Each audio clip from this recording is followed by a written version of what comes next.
Hello friends, welcome back to another video. Itan 29 schedule chule GPay ya QR code na ho set amount iti bola mi thot diu ham ho chu hin schedule hin kahin vet sa hin live ai je chun apula kona zone ge phaten ne vet pe lan channel la than hin lung set like share subscribe min bol pe de no in tem ve ki pan masong kamin chula bonga hin ki pan ka video ho apula kona zone ge ne hin ngai pe ne hin vet pe jen ki pa thu ken se na channel la than lung set like share subscribe min bol pe la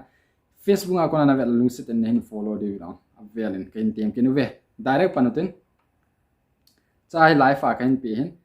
amas pena hoya che di ham tile easy pay value du na easy pay alu ten la profile langa hi mi le han cha hi pi tiam tile tia interface de QR code hi mi du na QR code a hi mi ten che normal QR code na normal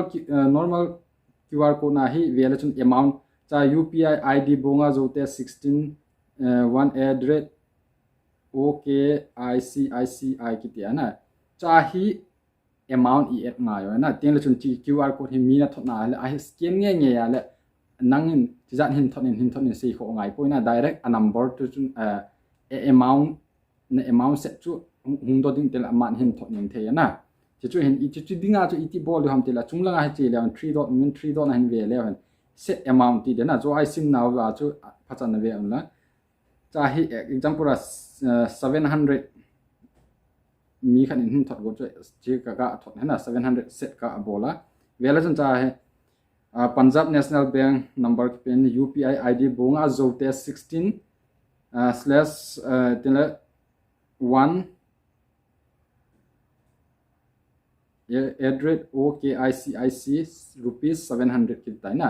chi screen hi kadai le ka screenshot the hi lo direct share or code hi kami a le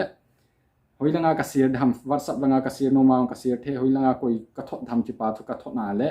aman a open nge ya le chi jat amount to direct nga hung so ding direct hin share ning the na ti chu hin video chom cha jong le het nen the ya video kin sim ja chen nang dinga na phat chom pi alung se tan like share subscribe bol pe de no in tem ve chen che ki pa